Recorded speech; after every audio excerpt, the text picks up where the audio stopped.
Hare Krishna, chers amis. Eh bien, voici un sujet vraiment d'actualité qui est qui est la réincarnation. Le titre de cette émission, en fait, c'est la réincarnation.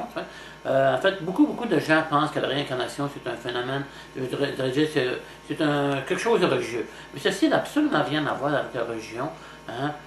La religion veut dire adorer Dieu. Hein? Reconnaître que Dieu est une personne, reconnaître que Dieu, c'est l'être suprême qu'on doit adorer et développer notre amour pour lui. En fait, la réincarnation, c'est un phénomène tout à fait naturel.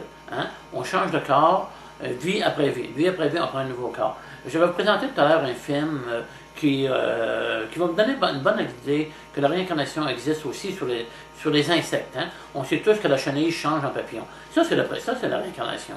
Hein? Ceci n'a rien à voir avec la religion, c'est tout à fait naturel. C'est un phénomène tout à fait naturel. La chenille change en un corps de papillon. En fait, qu'est-ce que veut dire réincarnation? Réincarnation veut dire changement de corps. En fait, bien c'est ça. C'est que, eh bien, c'est ça, comme je disais, c'est la réincarnation veut dire changement de corps. On passe d'un corps à un autre, même dans cette vie présente. Hein? Même dans cette vie présente, on change de corps, continuellement.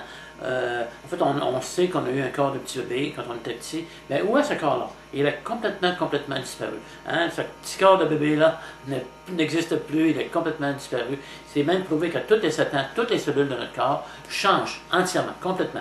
Hein? C'est qu'on a un corps entièrement nouveau, à tous les 7 ans, mais notre corps, il change continuellement. On ne s'en rend pas compte, hein? Mais comme présentement, il y a des cellules en moi qui naissent et d'autres qui meurent.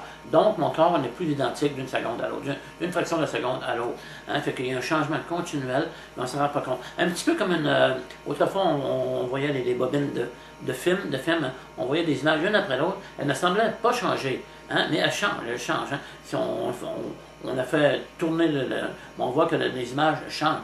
Et il en a ici de notre corps. On ne voit pas vraiment que notre corps change, mais il change continuellement et sans arrêt.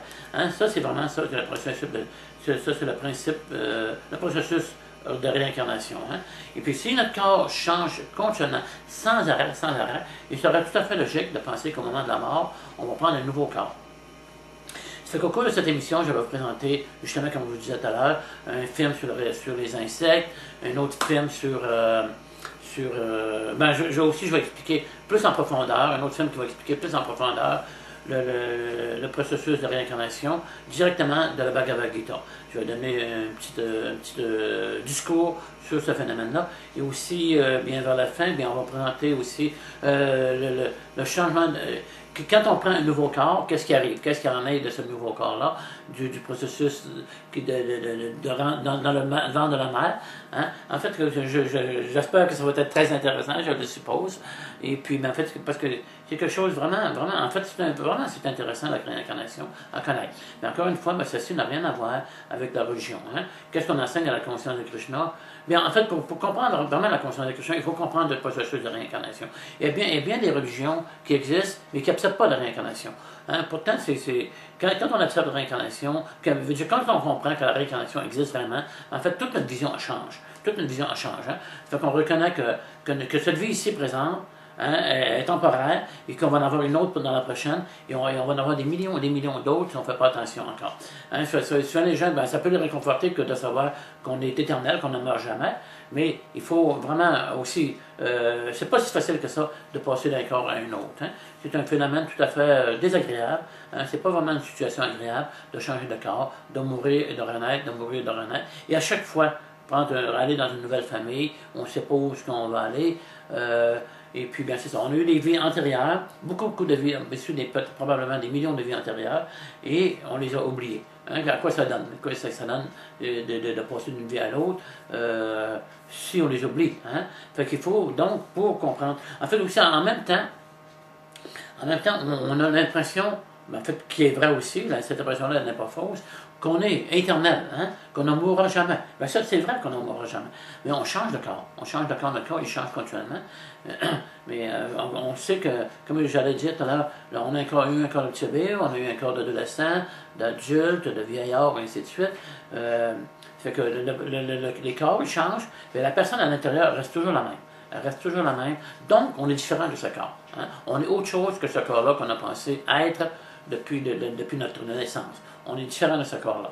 Ce corps-là est composé d'os, d'urine, de chair, mais il y a autre chose qui donne la vie, hein, qui donne l'impression que ce corps-là est vivant.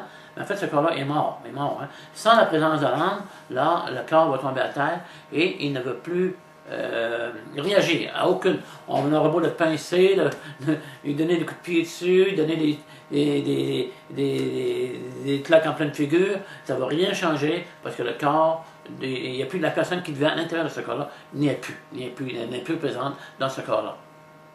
Donc on comprend, il faut comprendre par la réincarnation qu'on est différent de ce corps, qu'on est une âme spirituelle et non ce corps temporaire.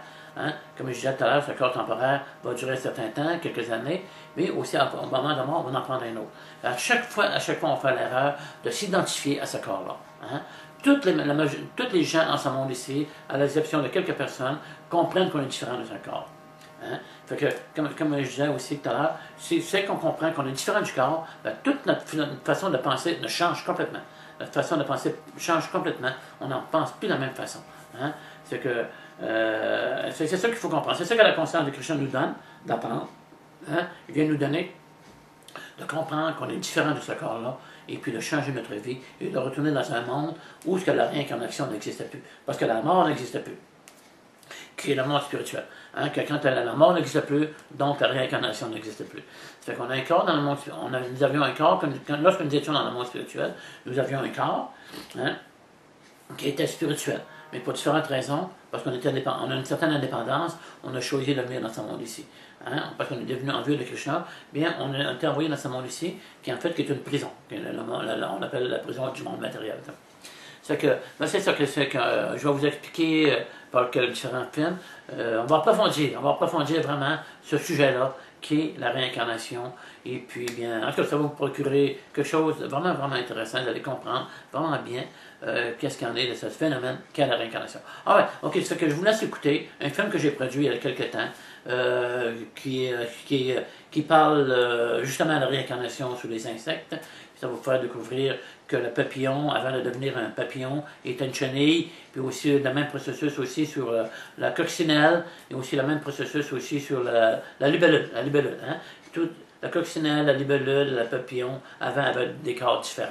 Même la libellule vivait dans l'eau avant d'aller voler dans les airs. C'est vraiment, son corps a complètement changé. Fait que souvent les gens disent la réincarnation ça n'existe pas, mais c'est complètement faux. Hein? Juste à regarder chez les insectes, hein? C'est là, c'est primordial, c'est très, très, très, très visible. C'est pas dur à comprendre que vraiment la réincarnation existe aussi chez les insectes. Fait que je vous laisse écouter ce film-là et je vous reviens par après. Alright, avec Krishna.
Hare Krishna, Krishna Krishna, Hare Hare, Hare Rama, Rama Rama, Hare Hare. Hare Krishna, Krishna Krishna, Hare Hare, Hare Rama, Rama Rama, Hare Hare. Hare Krishna, Krishna Krishna, Hare Hare, Hare Rama, Rama Rama, Hare Hare. Hare Krishna, Krishna Krishna, Hare Hare, Hare Rama, Rama Rama, Hare Hare. Hare Krishna. Bon, et voilà, chers amis. Bon, j'espère que vous avez bien aimé ce petit film-là, qui ne dure pas très longtemps. Mais en fait, là maintenant, je vais vous présenter un autre film que j'ai produit il y a quelques temps, hein, qui explique plus en profondeur le phénomène de la réincarnation. C'est tiré de la Bhagavad Gita, chapitre 2, verset 13, qui est un verset vraiment important, qui nous aide vraiment, en fait, qui est au début de la Bhagavad Gita, parce que Krishna, dans le deuxième chapitre, nous explique, il faut vraiment lire la Bhagavad Gita, c'est vraiment un livre vraiment intéressant, qui nous explique vraiment c'est quoi l'âme, c'est quoi? C'est pas. En fait, souvent on entend parler des gens. Ok, j'ai une âme. Ah, mais nous on dit pas ça. Nous on dit pas qu'on a une âme. On dit on a une âme. Vraiment. Mais qu'on habite un corps. En fait, parce que les gens font l'erreur de penser qu'ils sont ce corps-là, hein, que la vraie identité c'est ce corps-là, que je suis après Krita, que je vis au Québec, Canada, Montréal, mais ça n'a rien à voir. Je suis présentement dans le monde matériel, mais le corps, c'est pas vrai, c'est pas ma vraie identité ce corps-là. Hein. Fait que je suis une âme à l'intérieur, qui vit, qui donne vie au corps, hein, qui est la vraie personne, hein, qui vit à l'intérieur. Elle est à l'intérieur et c'est ça qui fait bouger le corps. Et c'est la vraie personne, vraiment. Le corps est temporaire et il va mourir au moment de la mort, c'est fini. Mais l'âme, elle continue. Hein? Donc, c'est la vraie personne. Hein? Mais on est tous d'accord, par contre, aussi, les différents religieux, que l'âme va ailleurs au moment de la mort. Hein? Que tout le monde, en fait, tous les religieux croient à une vie éternelle. Hein? Ben, nous aussi, hein? Nous, il ne faut pas qu'on croit, on est certain, parce qu'on a on est en communication, veut dire, avec un pur dévot, que lui, vraiment, il a réalisé les Écritures, qu'il a réalisé le Bhagavad Gita, Srimad Bhagavatam, Chaitanya Charitamrita. En fait, Prabhupada nous a laissé beaucoup de livres concernant la vie spirituelle, et entre autres la réincarnation. Hein. C'est ça que je vais vous présenter, que j'explique ces versets-là, le verset Bhagavad Gita 2.13. C'est un film environ d'une quinzaine de minutes. Et puis, bien, je crois que c'est très intéressant, parce que ça va vous donner vraiment des points très philosophiques. Si jamais un jour vous avez à débattre que la réincarnation existe vraiment, ben ça va vous donner vraiment des bons points. Hein? Fait que je vous laisse écouter ce film-là, et puis, bien c'est ça. Je vous revois immédiatement après le film. Hare Krishna. Hare Krishna, chers amis. Aujourd'hui, je vais vous parler d'un sujet fort intéressant, en fait, qui est la réincarnation.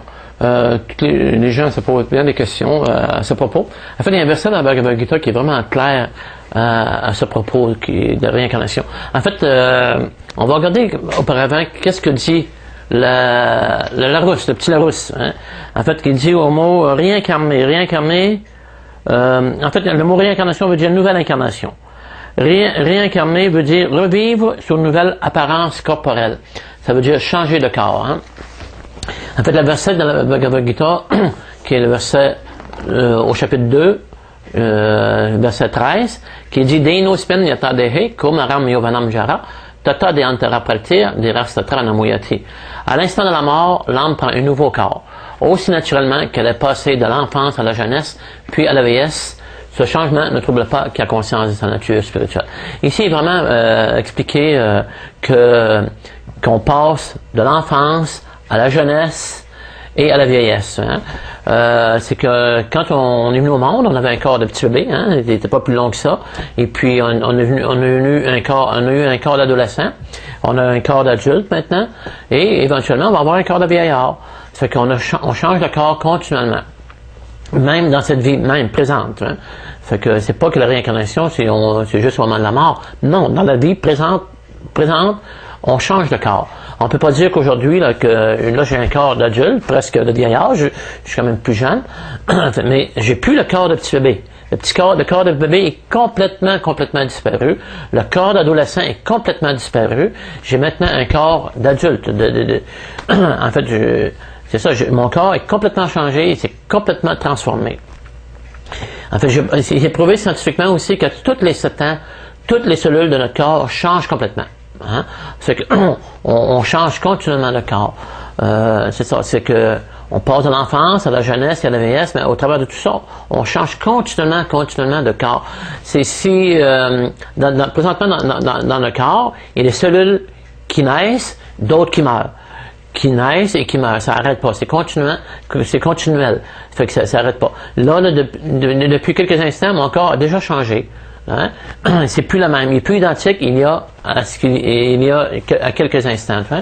Mon corps a déjà changé. C'est un petit peu, on peut prendre l'exemple dans un film, une bobine de film. Si on regarde la bobine, on va voir plein de petites images, une à côté de l'autre. Hein?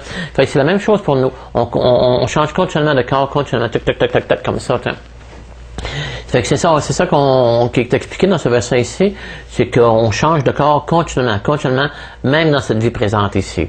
C'est que si on change continuellement de corps, présentement dans cette vie ici, il sera tout à fait logique de penser qu'à un moment de la mort, on va prendre un nouveau corps.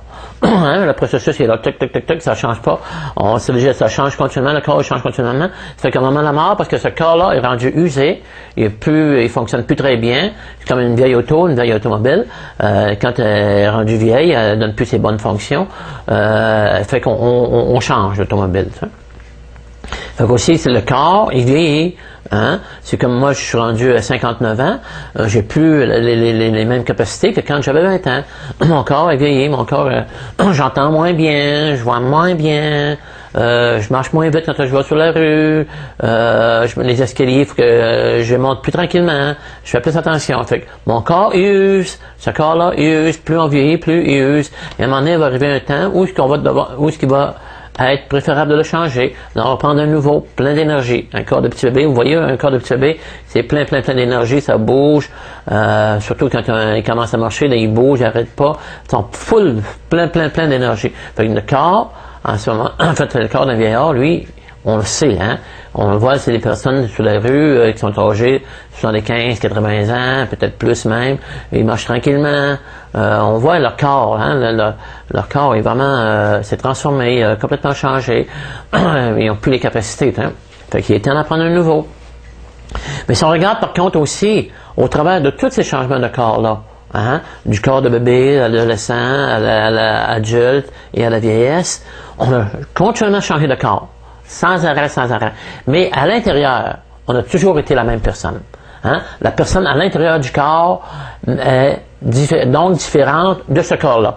Puisqu'on change de corps continuellement, mais on reste toujours la même personne à l'intérieur. Donc, ce sont deux entités complètement, on peut dire entités, mais deux choses complètement différentes.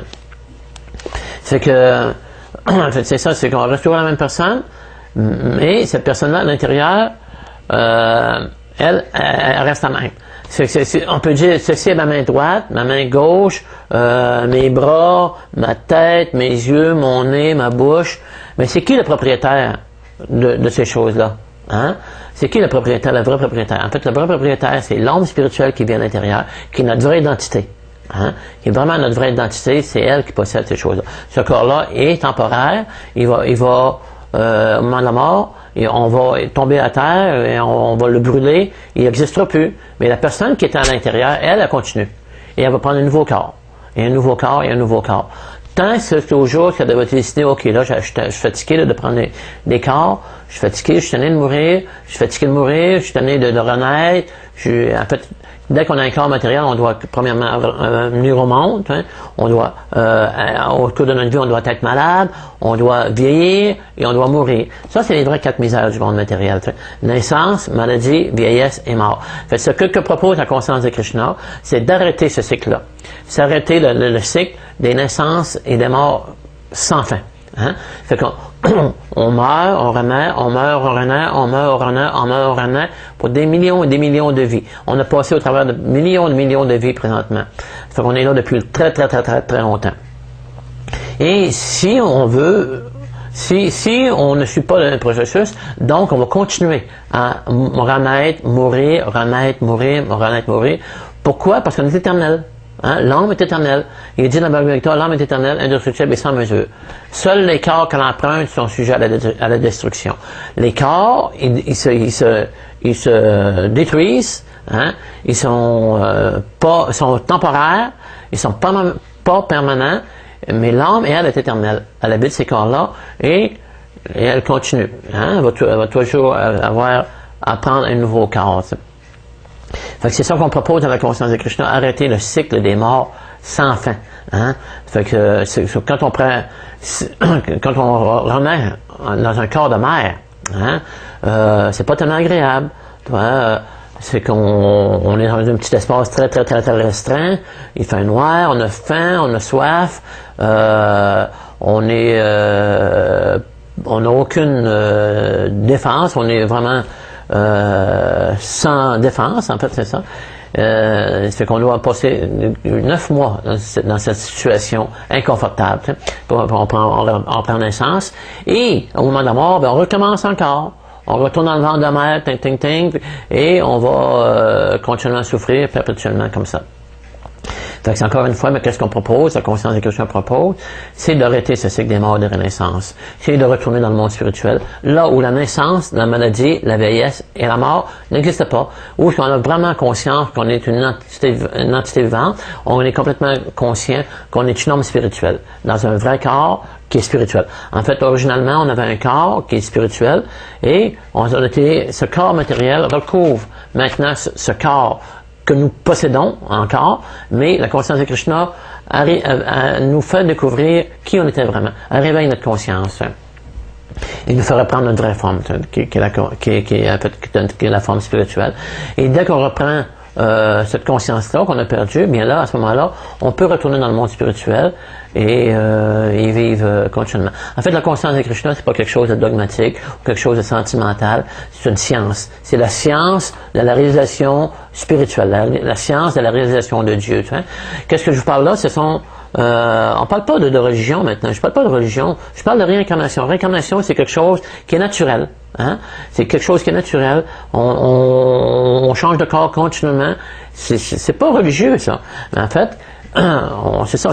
On parle d'un processus qui est complètement naturel, tu sais, qui est la réincarnation. On change de corps. On prend un corps de petit bébé, d'adolescent, d'adulte et de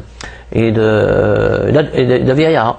Fait que c'est un processus complètement naturel. Comme aussi le processus des morts et de renaissance. Mais par contre, la conscience de Krishna, parce que c'est une science, bien, on donne la façon d'arrêter ça. Hein? On donne la façon d'arrêter de mourir. Hein? Présentement, notre corps qu'on a présentement, en fait, notre corps il est mort. Notre corps est constamment mort. Qu'est-ce qui donne la vie au corps? C'est l'âme. C'est l'âme spirituelle qui donne la vie au corps. Le jour où est-ce qu'on va quitter notre corps, en fait, c'est ça, on va quitter notre corps, bien, notre corps va tomber à terre. Il bougera plus. On aura beau l'appeler, hey, viens ici, viens ici, viens ici, viens ici, approche-toi de moi, approche-toi de moi. Il ne viendra pas. Pourquoi? Parce que la conscience n'est plus là. Parce que la personne qui habitait ce corps-là n'est plus là. C'est en fait son affaire avec un corps mort. En fait, c'est ça, notre corps, présentement, c'est un corps mort, mais il a l'apparence d'être vivant à cause de l'âme spirituelle. Ça. En fait, qu'est-ce qui est attirant? C'est l'âme spirituelle et non ce corps. En fait, le jour où on va voir une belle femme, tu vois, morte à terre, on se peut attirer. Pourquoi? Parce que l'âme n'est plus dans ce corps-là. Qu'est-ce qui nous attire vraiment chez une belle femme ou un bel homme pour le sexe opposé? En fait, c'est l'âme. On est attiré par l'âme. Hein? Fait que c'est ça. C'est ça. En fait, encore une fois, bien pour terminer, on donne le processus comment retourner à Krishna, comment retourner à Dieu. En fait, le processus c'est de chanter, réciter le Maha Mantra. Hare Krishna, Krishna, Krishna, Hare Hare. Hare Rama, Rama Rama, Hare Hare. C'est un processus qui est très simple, qui est même joyeux. En fait, dès qu'on commence à chanter Hare Krishna, on trouve plaisir à chanter Hare Krishna. C'est pas comme réciter Coca-Cola. Ça, on va vraiment se fatiguer très, très, très vite. En fait, il y a des dévots qui chantent, qui récitent le mantra depuis des années, et qui sont pas fatigués, et même qui trouvent plaisir. Ils ont hâte, même au lendemain, de pouvoir commencer à chanter leur 16 sourds sur un chapelet. En fait, c'est ça. En fait, le processus est un processus très joyeux. C'est un processus dans lequel on trouve un plaisir. Hein? Fait qu'on a essayé différents plaisirs dans ce monde ici.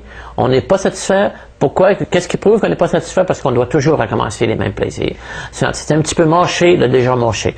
On essaie continuellement d'avoir du plaisir, mais on n'a jamais la satisfaction. Pourquoi ne pas essayer maintenant une formule nouvelle, en fait qui n'est pas nouvelle, mais qui est en fait cette formule qui est la conscience de Krishna, pourquoi ne pas l'essayer?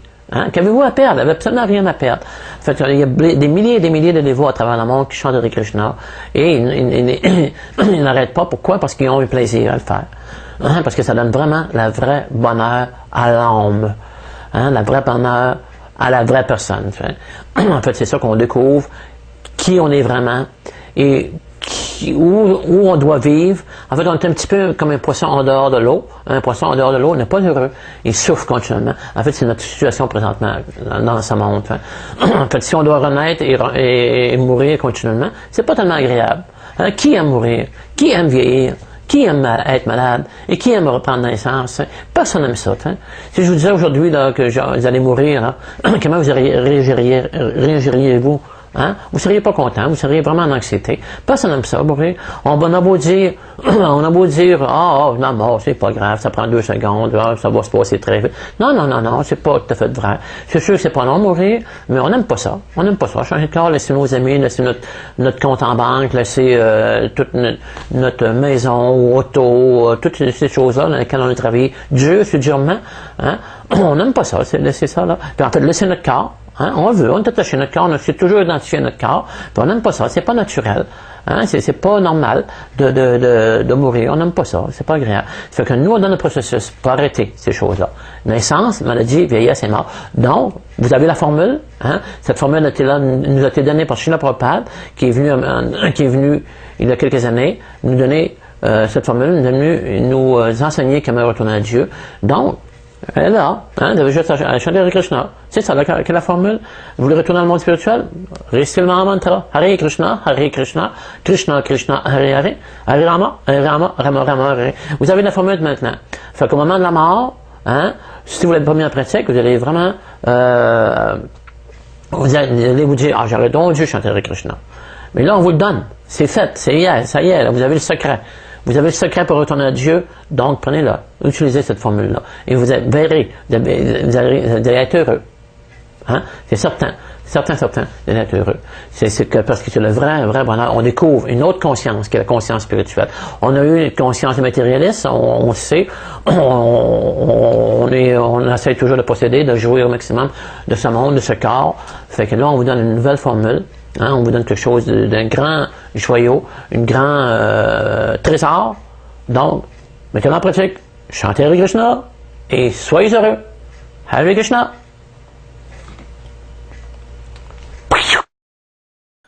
Alright, Hare Krishna, chers amis. Et bien, j'espère que, encore une fois, vous avez aimé ce film qui explique en profondeur plus la réincarnation et que ça va vous aider à vraiment vous donner des bons arguments à comprendre, pour comprendre vraiment cette philosophie qu'est la conscience de Krishna. Comme je disais, c'est une philosophie qui n'est pas ordinaire, hein, on englobe tout, hein, on comprend le processus de réincarnation, différents autres aspects, des centaines de milliers d'aspects différents concernant ce processus, pas seulement de la réincarnation, mais du processus de la science spirituelle qu'est la conscience de Krishna. Parce que la conscience de Krishna, c'est pas quelque chose de dogmatique, quelque chose de sentimental, mais vraiment, on a des points, vraiment des points qui nous aident à comprendre qu'est-ce qu'il en est de cette philosophie-là. Hein? C'est pas une philosophie, comme on dit au Québec, broche à foin. Hein? C'est pas juste comme je disais, pas quelque chose de sentimental. Souvent, je parle à différentes personnes de d'autres groupes religieux. Ça semble vraiment sentimental. Hein? Je parlais justement dernièrement à quelqu'un qui me disait que sans nommer la religion, qu'il faut aimer notre prochain. Oui, c'est vrai qu'il faut aimer notre prochain. Mais au travers de notre entourage, on les aime pas tous. Hein? Il y a des gens qu'on n'aime pas, qu'on n'aime pas. Hein? Mais c'est pas, donc, on ne suit pas ce principe. C'est juste artificiel. C'est juste artificiel de dire que, OK, il faut aimer notre prochain. Si quelqu'un d'entre eux, on n'aime pas. Hein? Mais la conscience de Krishna nous aide à aimer notre prochain. Vraiment, vraiment. Hein? Parce qu'elle nous aide à reconnaître que Dieu est notre Père. Hein? Que Dieu, c'est vraiment la personne suprême, et puis que si on aime la personne qui est cette personne, Krishna, Dieu, hein, eh bien, on va aimer automatiquement notre prochain, hein, c'est certain, parce qu'on sait que notre prochain, qu'on sait que tous nous, l'homme spirituel, hein, la personne qui habite le corps, hein, c'est une partie partielle de Krishna. Hein? C'est pas différent de Krishna. Krishna, on est tous des extensions de Krishna. Hein? On a chacun nos qualités, nos qualifications. On est tous des individus différents un de l'autre. Il n'y en a pas deux pareils. Hein? Fait que Krishna, on est des extensions de Krishna. Donc, que si on aime Krishna, qui est la source, hein, de ces extensions-là, mais on va aimer notre prochain, c'est certain. Hein? Krishna dit dans la Bhagavad Gita, de tous les mondes spirituels et matériels, je suis la source, de moi tout émane. Hein? C'est ça, tout vient de Krishna. Tout vient de Krishna. Et donc, encore une fois, si on aime Krishna, on va aimer ses parties partielles, c'est certain. Parce que, encore une fois, on va découvrir les individus autour de nous, puis on va faire le lien avec Krishna. Hein? C'est pas qu'on aime artificiellement, là. On n'aime pas artificiellement, parce que, premièrement, il faut aimer Krishna.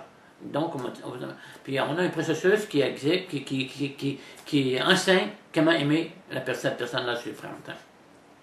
OK, c'est que là, je vais vous laisser écouter en fait un autre phénomène que le phénomène de la naissance. Hein. Dans ce monde ici, on est pris. Les vrais problèmes de ce monde ici, c'est pas mon auto est brisé, ma télévision ne fonctionne plus, différentes choses comme ça. Ça, c'est vraiment mineur. Mais en fait, les problèmes majeurs sont la naissance, la maladie, la vieillesse et la mort. Qui est malade? Hein? Qui aime mourir? Qui aime vieillir? Hein? Ben, c'est ça que le prochain thème va vous parler de la naissance. Va vous parler de la naissance. Ça dure vraiment pas longtemps, quelques minutes. Et puis, ça explique, ça nous demande que lorsque nous vivons dans le ventre de la mère, hein, eh bien, que c'est pas si confortable que ça. Bien des gens vont nous dire, la naissance, c'est beau, un petit bébé. Oui, un petit bébé, c'est beau, c'est certain, c'est vrai. Mais, le petit bébé en question, il passe 9 à 10 mois dans le ventre de la mère. Hein? Emprisonné, il ne peut plus sortir de là, il fait noir, puis il vit près des excréments de la mère, et les petits lacs qui de temps en temps viennent le piquer, il a faim, il a soif, puis il ne peut pas rien faire. Hein? Fait que ça, c'est pas si agréable que ça que la naissance. C'est pas quelque chose de vraiment. C'est naturel, bien sûr, mais c'est pas confortable. C'est vraiment pas confortable. C'est une très mauvaise situation de passer plusieurs mois dans le ventre de la mère. En fait, dernièrement, j'ai écrit un article qui s'appelait L'embryon est-il une personne? Hein? Mais en fait, que j'explique aussi dans cet article-là que du début hein, à la fin, en fait, si souvent les gens disent parce que le bébé n'est pas formé, c'est pas une personne qui est pas vivant, qui est pas bon, on peut se faire avorter parce qu'il n'est pas vivant. Mais en fait, dans un sens, il y a un petit peu de vérité dans ça, parce que le bébé, pendant les 7 premiers mois, n'est pas conscient, mais il se forme, mais il est vivant, hein? Ça veut dire, même si perdons conscience, hein? On perd conscience, on ne sait plus où qu'on est, plus rien. Bien en fait, mais par contre, on est encore vivant, on continue à respirer, on continue notre corps est encore vivant, parce que l'âme est à l'intérieur. Hein, c'est ça qui donne. Mais en fait, on peut ne pas être conscient, mais on est vivant. Hein. Fait que quand le bébé se forme à l'intérieur du ventre de la mère, bien, il est vivant, parce qu'il se forme. Hein? Il y a quelque chose, il y a un processus qui est mis en place. Hein? Ça fait que le petit bébé est vivant, mais est inconscient. C'est ça qui est la différence. Hein? Fait que si on parle de processus, on parle d'avortement, on arrête sa production, c'est comme on le tue, c'est un meurtre. Hein? Fait qu'il peut ne pas être conscient, mais quand même il est vivant. Hein? Fait que ça, c'est vraiment important à comprendre ces choses-là. Vraiment important. Parce que les gens encore, comme je disais au tout début de ce film ici, c'est que les gens ils pensent qu'on est ce corps-là. Hein? Fait que si le corps n'est pas formé dans le ventre de la mère, on va tout simplement dire qu'il n'est pas vivant, mais il est vivant. Hein? Fait qu'il est vivant à partir de la conception. À partir de la conception, il est vivant. Parce que l'âme, au moment de la conception, prend place dans le ventre de la mère, il rencontre une ovule, et il se reproduit, il se grossit, il prend forme, il devient un corps de petit bébé, et il recommence une autre vie. Fait que je vous laisse écouter ce film-là, et je vous reviens tout de suite après. Hare Krishna.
Sansharadavanananiraloka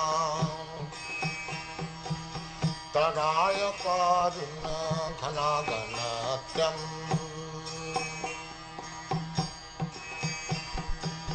Praptasya Pallana Gunanavasha Vande Gurasi Charanarabindam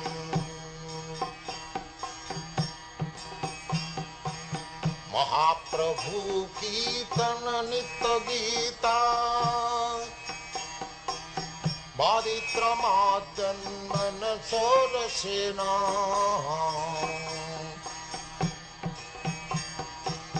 Ravanchakam Pasutaranga Bhaju Vande Gurasi Charanarabindam Sansharadavanananiraloka Lanaya Karuna Ghanaganatyam.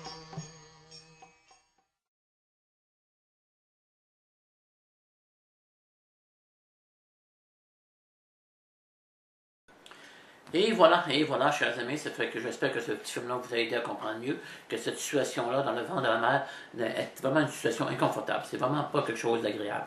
C'est pas quelque chose d'agréable. On voit un beau petit bébé, c'est mignon, c'est cute, c'est gentil, mais il vient de sortir d'un processus qui a duré, qui a été encagé pendant plusieurs mois dans le ventre de sa mère. Si je vous mettais dans un sac de plastique, noir, au bout d'une minute, vous voudriez sortir de là. Je dis non, laissez-moi sortir d'ici, laissez-moi sortir de là. C'est intolérable cette situation-là, mais pourtant on était pendant plusieurs mois prisonniers du ventre de notre mère.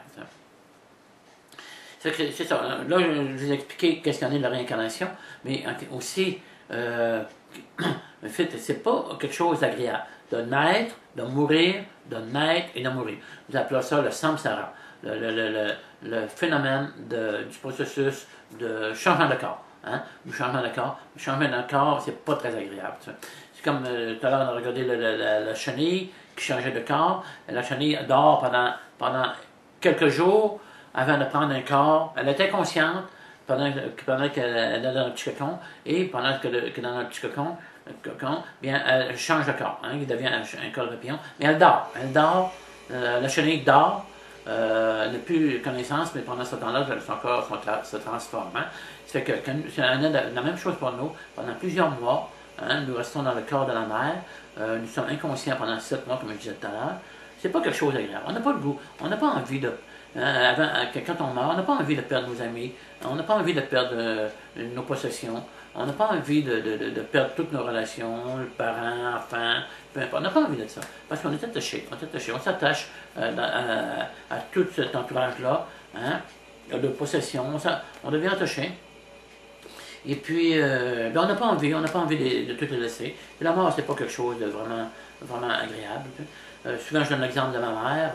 Ma mère, elle a agonisé pendant plusieurs années. Même qu'à un certain moment, elle a souhaité la mort. Parce que souvent, l'agonie est plus difficile que la mort. Mais lorsque la mort est arrivée, proche de ma mère, je me souviens, elle a paniqué, je l'ai vue. Elle voulait se lever de son lit à l'hôpital. Et puis, c'est paniquant. C'est paniquant la mort, c'est pas quelque chose qu'on désire. Je suis certain que plusieurs d'entre nous ont des enfants. Puis qui ne veulent pas les laisser. C'est certain. Parce que l'attachement pour les enfants est naturel. C'est qu'on n'a pas envie de laisser toutes ces choses-là. Fait qu'on est pris avec ça. On est pris avec ça, la naissance et la mort. La vieillesse et la maladie. Personne ne veut être malade. Aussitôt qu'on a une petite grippe, bien, on s'en va chez le docteur, donnez-moi des pilules pour arrêter de souffrir. C'est quelque chose de souffrant. Puis ça, là, je parle vraiment de quelque chose de minime, une simple grippe, mais il y a beaucoup pire que ça. Quand si quelqu'un va passer un examen chez le docteur, qu'il lui apprenne que le cancer de quelque chose, que le cancer des poumons, quelque chose qui lui reste dans la vie, c'est paniquant. C'est pas vraiment agréable, on ne veut pas ces choses-là. La mort, c'est pas quelque chose qu'on désire vraiment. C'est ça. Et puis, en fait, c'est ça. On est pris dans un processus qui est la réincarnation, le cycle des morts de renaissance. On doit naître, mourir, renaître, mourir, renaître, mourir, continuellement, pendant des millions et des millions et des millions de vies. Hein? À chaque fois, encore une fois, comme je disais il y a quelques minutes, c'est qu'on oublie nos vies passées et on pense que cette vie présente, c'est la réalité, mais en fait, dans la prochaine vie, on va oublier même cette vie ici présente. Hein? Que moi, j'étais après Christos, ça, je vais l'oublier dans la prochaine vie. Hein? Que, je ne sais pas comment vous appelez, Claude, Jean, Nicole, peu importe. Hein? Fait Claude, Jean, Nicole, dans la prochaine vie, ils vont plus avoir le même nom, ils vont être dans un autre endroit, peut-être sur un autre pays, sur la planète Terre, peut-être sur une autre planète, hein, supérieure ou inférieure. Ça fait que, mais on va oublier cette vie présente. Cette vie ici n'est qu'un mirage, elle est temporaire, mais on veut quelque chose, parce qu'on ne veut pas mourir. C'est certain qu'on ne veut pas mourir, parce qu'on a toujours même si on est vraiment une mentalité de matérialiste, on est toujours conscient, on a toujours le pressentiment, on a toujours quel autre mot que je pourrais dire, là, le sentiment que nous sommes éternels. Hein? Mais c'est vraiment vrai que nous sommes éternels. Puis parce qu'on est éternel, ben, on ne veut pas mourir. Tout simplement, on ne veut pas mourir. C'est pas quelque chose de vraiment agréable. Ça fait que parce qu'on est en prison ici, hein, on doit subir la naissance et la mort. Hein? Mais Prabhupada, Krishna, hein, soit qu'il vient lui-même, ou soit qu'il envoie son pur dévot, nous aider à se sortir de notre situation qui est le cycle des morts et de la naissance. Hein? Ce qu'il nous envoie, comme on a notre Jésus-Christ est un pur dévot représentant de Dieu, Mahomet et différents autres messagers sont venus hein, dans ce monde ici enseigner comment sortir de ce cycle de retourner dans un monde qui est éternel, où ce que les gens ne meurent pas, ne vieillissent pas, où ce que les gens ne sont jamais malades et qui ne prennent pas naissance. Ça fait que le processus, il y a un processus à suivre, hein, un processus à suivre qui est de chanter les noms de Dieu. Hein, que c'est dit, chanter Yahvé, j'ai chanté les noms de Yahvé de matin au soir, que ton nom soit sanctifié, que ton nom soit glorifié. Nous on dit, hein, chanter Hare Krishna, Krishna, Krishna, Hare Hare, Hare Rama, Rama, Rama, Hare Hare, et votre vie deviendra sublime. Voilà le processus, comment se sortir du cycle des morts de la naissance. C'est simplement de chanter Hare Krishna. Hein? Papa nous a donné cette formule-là, qui vient de Chaitanya Mahaprabhu, qui était l'incarnation de Krishna venu sur Terre, qui a propagé le chant des saints en Inde, et puis qui est aussi Bhaktivinoda, qui vient dans la succession disciplique, qui a prédit qu'un jour, qu'il allait venir quelqu'un qui allait répandre la conscience de Krishna à travers le monde. Hein, à travers le monde. Eh bien, on a vu, il y a environ 40 ans, Prabhupada est venu, ici, à New York, nous donner vraiment le message comment développer notre amour pour Dieu. Non seulement, en fait, le but de la conscience de Krishna, c'est pas d'arrêter le cycle des morts de la naissance, mais c'est de développer notre amour pour Dieu. Hein? Ça, c'est vraiment le vrai but de la conscience de Krishna. Hein? Quand c'est là qu'on va connaître vraiment. Parce qu'il y a d'autres mouvements qui arrêtent,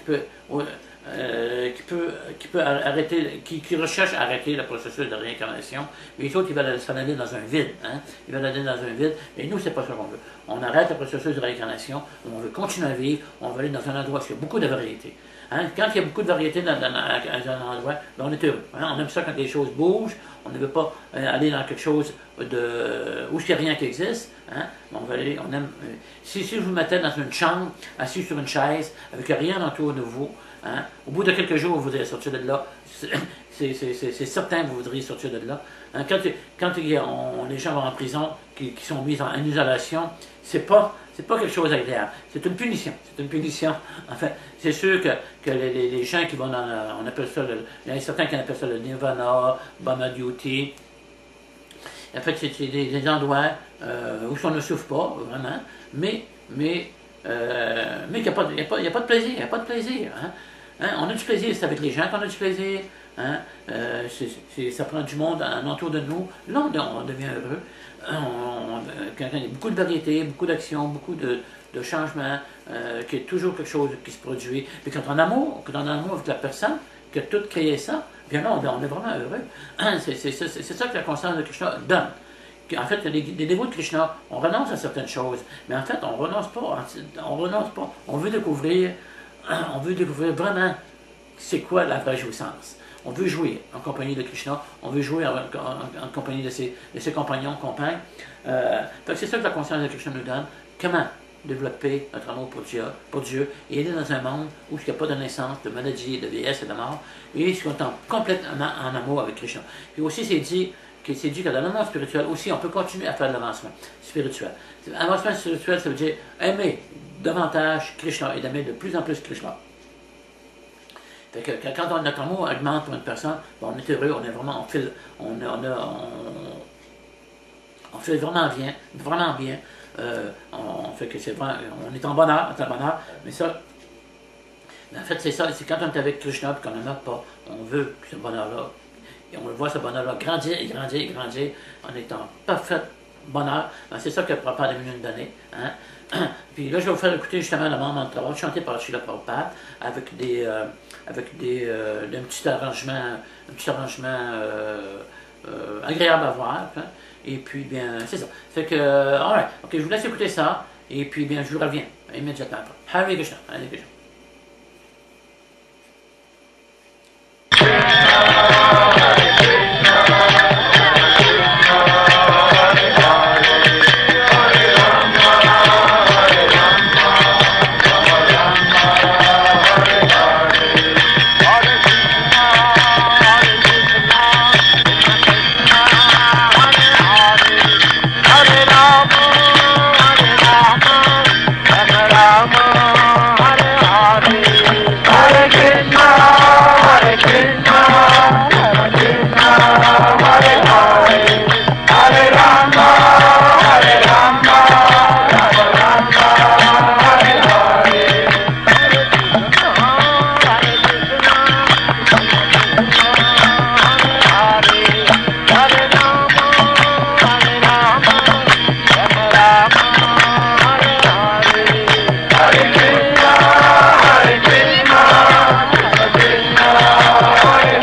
aimé cette émission et que ça vous a donné vraiment des bons points, ça vous a donné vraiment une bonne compréhension de la réincarnation.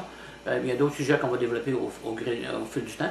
Et puis, c'est ça. Ça fait que, encore une fois, c'est le processus de chanter Hare Krishna, Krishna, Krishna, Hare Hare, Hare Rama, Hare Rama, Rama Rama, Hare Hare. Et ainsi, vraiment, notre vie va devenir sublime. Hein? Vraiment, notre vie va sublime. Puis en attendant, on pratique la conscience de Krishna, on découvre des choses. Hein? Krishna est réciproque avec nous. Hein? Parce que Krishna, c'est une personne, parce qu'on pratique le service de dévotion, on fait des choses pour Krishna, pour son pur dévot. Hein? Bien, automatiquement, Krishna est réciproque avec nous. Et il nous fait comprendre des choses qu'on n'a jamais vues auparavant. Hein? Vraiment, c'est vraiment intérieur la conscience de Krishna. De l'extérieur, nous semblons des personnes ordinaires, mais à l'intérieur même, on est différent de la masse des gens. On est vraiment différent. On est comme on flotte, on n'a rien à voir avec ça. On n'est plus mélangé avec ces gens-là qui sont des matérialistes. Vraiment, on développe une mentalité vraiment. En fait, Prabhupada dit, on fait une vie simple et de haute pensée. Hein? Notre façon de penser change complètement parce on sait qu'on est différent de ce corps. Donc, notre vision est complètement différente. Et en même temps, on développe notre amour pour Krishna. Et pour vraiment progresser spirituellement, hein, en fait, c'est comme, pour prendre un exemple, c'est comme quand on caresse un chien, hein, ça fait plaisir au maître. Hein. Quand on fait plaisir à Prabhupada, ça plaît à Krishna. Hein? Quand on fait plaisir au pur dévot, ça plaît à Krishna. Donc, c'est la clé du succès. Hein? Si en plaisant le maître spirituel qui est Srila Prabhupada, hein? Plus pas de d'autres gourous, Prabhupada est vraiment le maître spirituel, il a fait ses preuves. Prabhupada, c'est un pur dévot de Krishna. On le voit quand il écrit ses livres, hein, tout ce qu'il dit dans ses livres, il écrit environ 70-80 livres.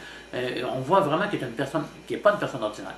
Hein, et vraiment, Prabhupada est très profond. J'ai lu la Bhagavad Gita plusieurs fois, et à chaque fois, j'ai eu toujours l'impression que je ne l'avais pas vu avant.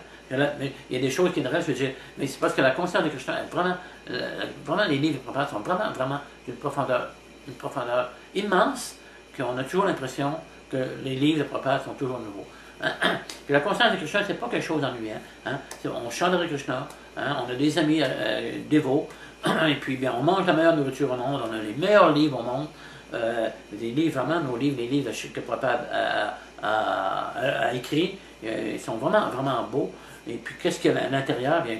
C'est toujours intéressant. Prabhupada, à chaque jour, on va apprendre quelque chose de nouveau en lisant les livres de Prabhupada. C'est certain.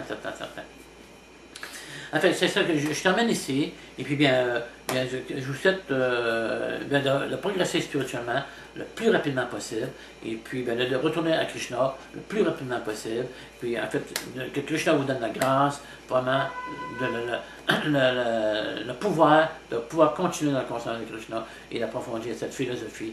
C'est la grâce que tous les niveaux de Krishna donnent aux gens, hein, que leur souhait, hein, que les gens progressent dans le monde spirituel vers le retour à Krishna, vers l'amour de Dieu.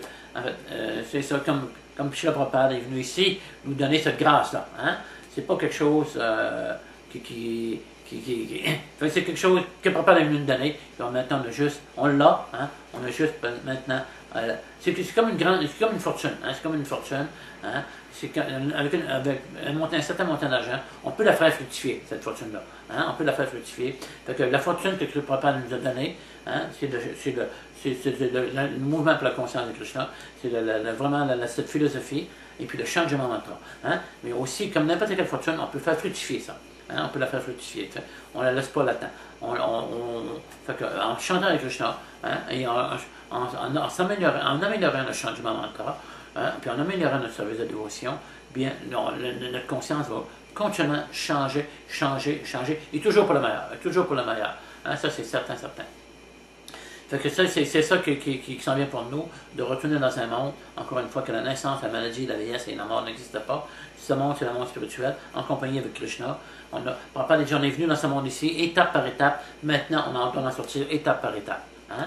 Fait que, puis le changement mantra nous aide. Hein? En fait, le changement mantra est la formule pour sortir de ce monde, étape par étape, et graduellement en arriver au pur amour pour Krishna.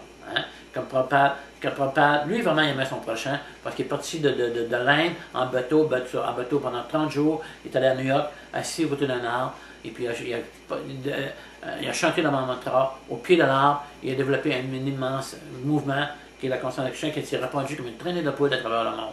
Prabhupada a ouvert 108 temples, il a écrit, comme je disais tout à l'heure, 70 à 80 livres, et puis il a donné des milliers de classes de lecture, et puis en fait c'est ça, on a tout en possession maintenant pour approfondir cette philosophie-là, et surtout la mettre en pratique, et retourner encore une fois dans le monde spirituel, là où c'est un parfait amour avec Krishna, là où la naissance, la maladie, la vieillesse et la mort n'existent pas, où la réincarnation n'existe pas. Ça fait que, et quand on est en complet amour avec Krishna.